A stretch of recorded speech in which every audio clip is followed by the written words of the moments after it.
Yani aisee, tip ya leo nahisi walevi wanaweza kaitumia vibaya.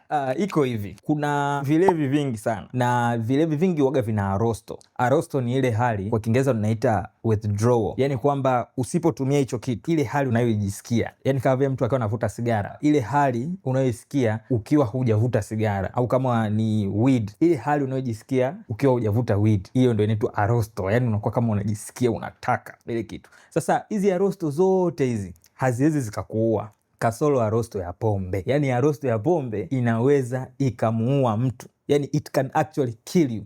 Arosto ya bangi haiwezi kukuua, arosto ya cocaine haiwezi kukuua, arosto ya sigara haiwezi kukuua, arosto sijui ya mirungi, sijui arosto ya heroin, sijui na nini, zote haziwezi kukuua kasoro arosto ya pombe. Arosto ya pombe inaweza kukuua kabisa. Kuna kitu kimoja kinaitwa delirium tremens.